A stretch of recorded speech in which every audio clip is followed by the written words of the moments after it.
Bonsoir, merci de votre fidélité. 18h30 sur Al-Oula, c'est l'heure du journal. Voici les titres.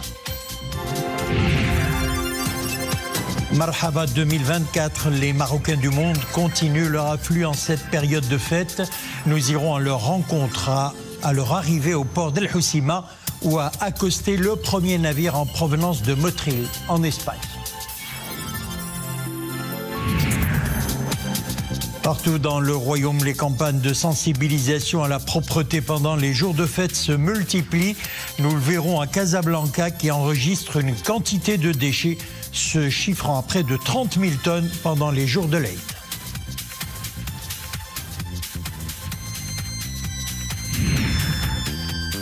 Et à l'instar des années précédentes, la commune de la métropole économique propose des services d'hébergement et d'abattage des moutons, des prestations assurées conformément aux normes d'hygiène les plus strictes.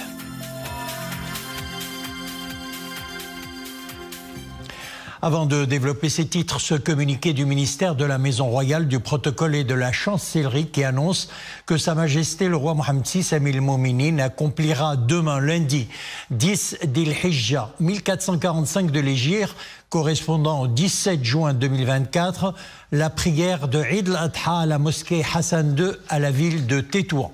La prière de l'Eid sera diffusée en direct sur les ondes de la radio et à la télévision à partir de 10h30. Et à l'occasion de l'avènement de Eid al-Adha, Sa Majesté le roi Mohammed VI Amir al-Mouminin a adressé des cartes de vœux et de félicitations à ses frères, leur Majesté, Excellence et Altesse, souverains, présidents et émirs des pays islamiques. Le souverain leur exprime dans ses cartes ses chaleureuses félicitations et ses vœux les meilleurs de davantage de santé et de bonheur. Et toujours en cette même occasion, Sa Majesté le roi Mohammed VI a bien voulu accorder sa grâce à un ensemble de personnes condamnées par différents tribunaux du royaume. Ces personnes sont au nombre de 1484, se répartissant comme suit. Les bénéficiaires de la grâce royale qui sont en détention sont au nombre de 1209 détenus, se répartissent comme suit. Grâce sur le reliquat de la peine d'emprisonnement ou de réclusion au profit de 114 détenus, remise de la peine d'emprisonnement ou de réclusion au profit de 1094 détenus, commutation de la peine perpétuelle en peine à temps au profit d'un détenu. Les bénéficiaires de la grâce royale qui sont en liberté sont au nombre de 275 personnes et se répartissent comme suit. Grâce sur la peine d'emprisonnement ou son reliquat au profit de 69 personnes. Grâce sur la peine d'emprisonnement avec maintien de l'amende au profit de 6 personnes. Grâce sur la peine d'amende au profit de 189 personnes. Grâce sur la peine d'emprisonnement et d'amende au profit de 9 personnes. Et grâce sur la peine d'amende et le reliquat d'emprisonnement au profit de 2 personnes. Et ce dimanche, les pèlerins ont afflué vers El Masjid al-Haram, premier lieu saint de l'islam, pour effectuer le Tawaf al-Ifada autour de la Sainte Kaaba en ce premier jour de Eid al-Adha en Arabie Saoudite.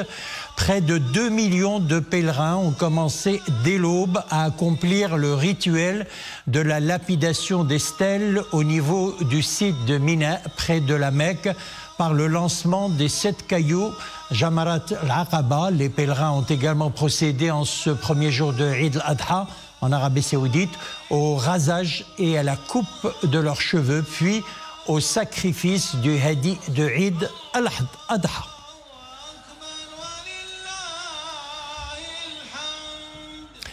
L'opération Marhaba a pris sa vitesse de croisière, boostée par les célébrations de Eid al-Adha et les vacances estivales. Nos compatriotes du monde affluent des 4 coins du monde, heureux de pouvoir retrouver leur famille en cette période de fête religieuse. Au port El Hoceima, arrivé hier du premier navire transportant quelques 220 Marocains résidant à l'étranger et 64 véhicules, le navire a été mobilisé pour assurer la ligne maritime desservant Motril en Espagne à El Hoceima. Wassim Amsoud, Imanablo. Plein d'entrain de fouler enfin le sol de leur pays. 220 Marocains du monde sont à bord de ce navire, le premier à arriver au port d'El Hoceima. Ces passagers arrivent de Motril en Espagne. C'est la grande affluence en ce moment. Cette saison, la fête de Eid al-Adha coïncide avec le début des vacances d'été. Je suis content de pouvoir passer Eid al-Adha en famille ici au Maroc. Le voyage s'est très bien passé. Bonne fête à tous. Je réside avec ma famille à Madrid. Nous avons fait la traversée depuis le port de Motril. Nous sommes ravis de passer Eid al-Adha avec les parents. C'est une occasion spéciale. La célébrer ici n'a pas de prix. Une affluence qui commence donc cette année plus tôt que d'habitude, pour motif de Eid al-Adha. Au niveau du port d'Al Hoceima, comme les différents points d'arrivée et de transit, les équipes de la Fondation Mohamed V pour la solidarité s'activent à l'accueil et l'accompagnement de nos compatriotes résidant à l'étranger. Ce port devra enregistrer un important trafic les prochains jours. Des traversées quotidiennes sont programmées entre le port de Motril et celui-ci. C'est une liaison maritime d'une extrême importance, vu qu'un grand nombre de Marocains résidant en Europe sont issus d'Al Hoceima et des régions avoisinantes. Cette année, les estimations prévoient des pics historiques avec l'arrivée de 3,3 millions de personnes, soit 4% de plus que l'année dernière. Une augmentation de 6% du nombre de véhicules est également attendue, avec plus de 800 000 voitures. Toujours à l'occasion de Eid al-Adha, plusieurs campagnes de sensibilisation sur la propreté et l'hygiène sont menées à travers les villes du royaume. À Casablanca, 6 000 agents de propreté pour la collecte des déchets pendant Eid al-Adha seront mobilisés, ainsi que pas moins de 1000 engins de gestion des déchets pendant les 3 jours de fête. Reportage Soufiane Ibrahimi, Saïd Al-Idrissi et Zakaria Moqinbil. Ces agents de la Société de la gestion des déchets dans la circonscription Sidi El Barnossi s'apprêtent à entreprendre une opération de sensibilisation. À la veille de Eid al-Adha, ils vont distribuer des sacs en plastique aux habitants. Cette fête religieuse est connue pour la production de grandes quantités de déchets. Alors autant s'organiser pour être prêt le jour de l'Eid. Et c'est parti pour la distribution des sacs en plastique et la sensibilisation auprès de la population.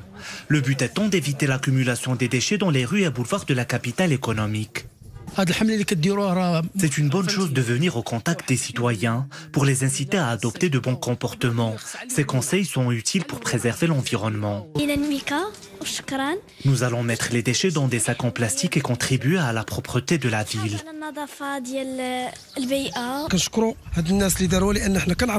Ces sacs en plastique doivent être mis dans les endroits dédiés pour éviter la pollution. Pour ce Eid al-Adha, 120 tonnes de sacs en plastique sont distribués dans les circonscriptions urbaines de Casablanca. Une campagne qui vise aussi à sensibiliser les citoyens aux bonnes pratiques à adopter. Nous conseillons les Casablancais sur les actions à appliquer le jour de la fête. Les citoyens doivent rassembler leurs déchets dans des sacs en plastique et les placer dans les bennes à ordures les plus proches. Avec des moyens humains et logistiques importants, les sociétés chargées de la gestion des déchets comptent assurer un rôle de premier plan durant Eid al-Adha, une période où 30 000 tonnes de déchets sont produits au niveau de la capitale économique. Et afin de participer à la préservation de l'hygiène et de l'environnement, un service d'abattage et d'hébergement des moutons est proposé aux citoyens. C'est le cas à Casablanca. Nous en saurons plus dans ce reportage de Mohamed Chikir, Fatiha Oumrar et Zakaria Moqinbil. Les abattoirs communaux de Casablanca ouvrent leurs portes aux citoyens à l'occasion de Eid al-Adha. Un ensemble de services sont proposés aux personnes désirant immoler leur ovin sur place. Des aires de stabulation sont réservées pour y laisser l'animal plusieurs jours à l'avance jusqu'au jour de l'Eid, où l'on procède à l'abattage. Nous avons déjà tenté cette expérience dans les abattoirs l'année dernière. Ce service présente plusieurs avantages, tels que le fait d'éviter quelques désagréments. Étant donné que je suis âgé, je n'arrive pas à prendre en charge l'immolation de l'animal par moi-même. Ma femme ne peut pas non plus se charger du nettoyage. Ici, en payant les charges afférentes, je bénéficie de tous ces services. C'est une bonne initiative. Chaque année, les abattoirs communaux de Casablanca prennent part à cette opération. Atout principal, l'immolation et le découpage du mouton se fait dans le respect des conditions d'hygiène et de qualité. Les animaux sont accueillis dans l'étable les jours précédant l'Eid. Nous procédons nous-mêmes à l'immolation. Nous veillons à la propreté des lieux et des instruments utilisés.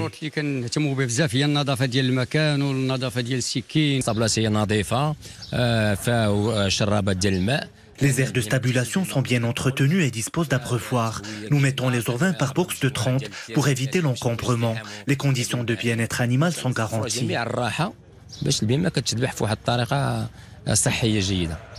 De plus en plus de Casablancais optent pour les abattoirs communaux pour bénéficier de services de qualité, surtout pour les familles qui ont des difficultés à célébrer cette fête dans des conditions adéquates. Place à présent à notre décryptage hebdomadaire de l'actualité. C'est avec notre consultant Mostafa Srimi, professeur de droit et politologue.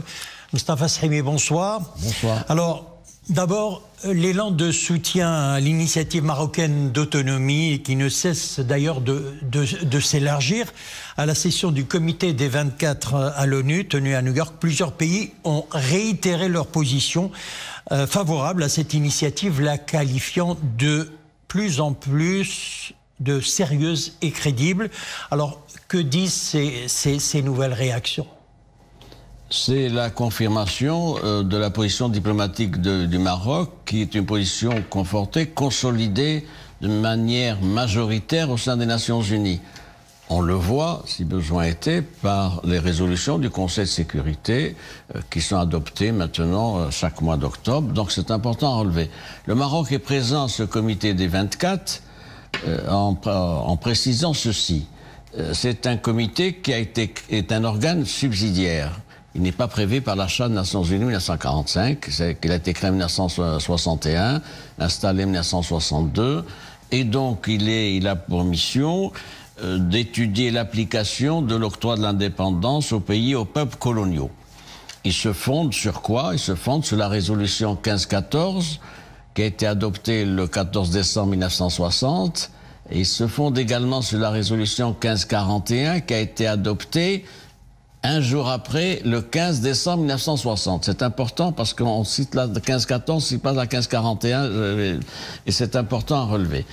La position du Maroc est une position donc de participation, étant sûr de son bon droit, de ce titre historique. Les débats ont eu lieu, comme ils avaient eu lieu il y a un mois à Caracas, au Venezuela. C'est des débats importants. Et sur ce plan-là, la diplomatie marocaine est offensive, en première ligne, avec un argumentaire fondé, déconstruisant la propagande de l'ambassadeur algérien. Sur ce plan-là, sa propagande a été mise à nu, et un certain nombre de pays, vous l'avez dit, ont réaffirmé leur soutien au Maroc et leur soutien au processus onusien.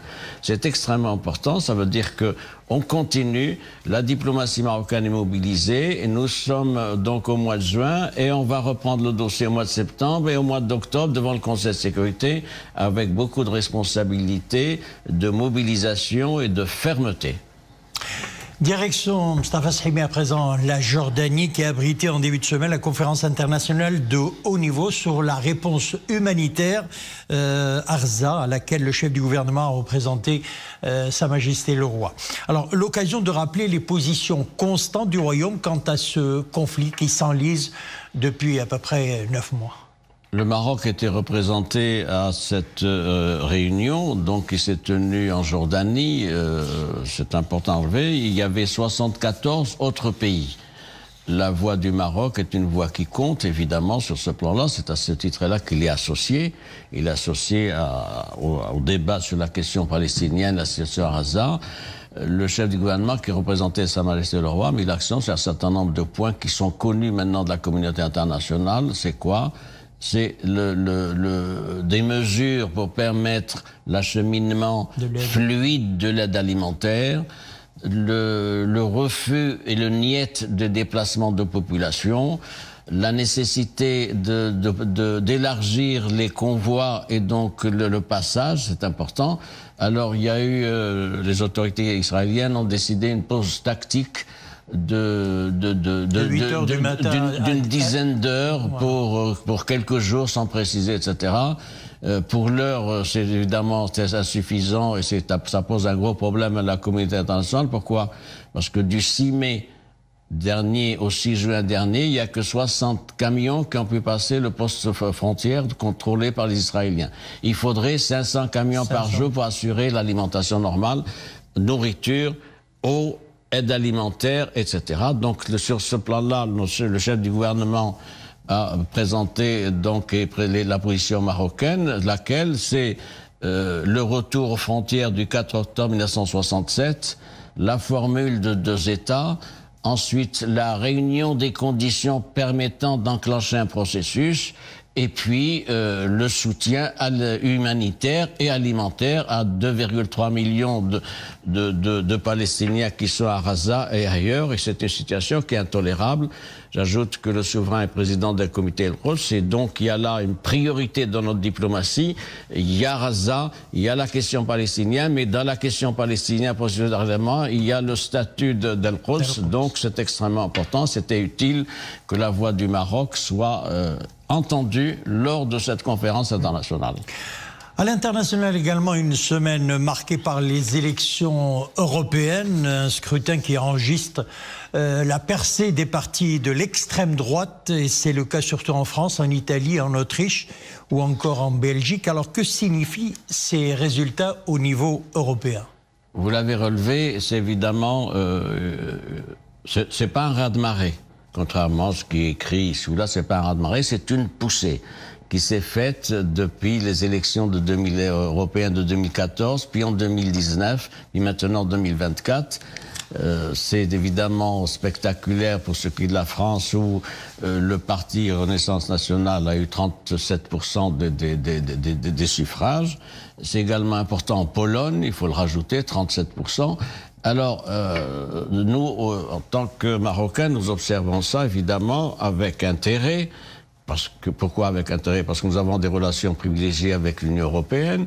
Nous avons un accord d'association signé en 2000, puis un accord de statut avancé en 2008 qui nous accorde un certain nombre de privilèges, sauf la participation à la gouvernance de l'Union européenne, c'est-à-dire c'est le maximum ce qui peut être fait. 50% de nos échanges commerciaux se font avec l'Union européenne. Pour 2023, c'est 53 milliards d'euros. Et puis, près de la moitié des investissements directs étrangers viennent de l'Union européenne. Donc voilà un matelas de gros intérêts. À côté de ça, nous sommes préoccupés par quoi? Il faut le dire, par ce qui se passe en France. Précisément parce que y a un certain nombre de problèmes qui nourrissent nos appréhensions. Les mesures annoncées pour ce qui est de la situation de nos migrants, mais des migrants de façon générale, mais notre communauté en parle des nôtres. Un certain nombre de mesures touchant les mineurs considérés comme marocains, l'idée de taxer les transferts des MRE. Donc nous sommes là dans une situation interrogative et d'appréhension. Cela dit, il faut relever que le prochain gouvernement, s'il est dirigé par l'extrême droite, en l'occurrence le Bardella, sera confronté à la question du Sahara marocain. Il faut rappeler qu'il y a voici 2 ans, Marine Le Pen avait fait une déclaration à propos de la politique maghrébine de son parti. Elle avait été très sévère avec l'Algérie, évidemment, pour des raisons connues. Pour ce qui est du Maroc, elle avait dit que c'est un pays qui m'est très cher et nous sommes attachés à la coopération avec ce pays-là. Donc il faut peut-être retenir l'hypothèse d'une avancée pour ce qui est de la question nationale, donc un pas supplémentaire, étant entendu que restent posées les questions que j'ai évoquées, c'est-à-dire la question de la migration, du statut, de la coopération, etc. Merci Mostafa Shahimi de nous avoir éclairé sur les sujets qui ont marqué cette semaine. Mostafa Shahimi, politologue et professeur de droit. Merci. La page sport, ça sera du cyclisme ce soir. Le Britannique Adam Yates a remporté ce dimanche le 87e Tour de Suisse en résistant au retour de son coéquipier Joao Almeida, vainqueur du contre-la-montre. Yates a parcouru en 33 minutes 32 secondes les 15 km d'ascension entre le siège de l'Union cycliste internationale à Aigle et la station de Villars-sur-Olonne dans les Alpes, finissant à 8 secondes, 25 centièmes d'Almeida qui comptait 31 secondes de retard au général ce matin. Maillot jaune depuis l'entrée en montagne de l'épreuve mercredi, vainqueur des étapes de jeudi et samedi devant Almeida. Yates confirme son retour en forme après avoir subi donc en février une commotion cérébrale. C'était lors d'une violente chute autour des Émirats Arabes Unis. Voilà, c'est avec cette page sport que nous refermons l'édition. Merci de l'avoir suivi. L'info revient à 21h. Excellente soirée.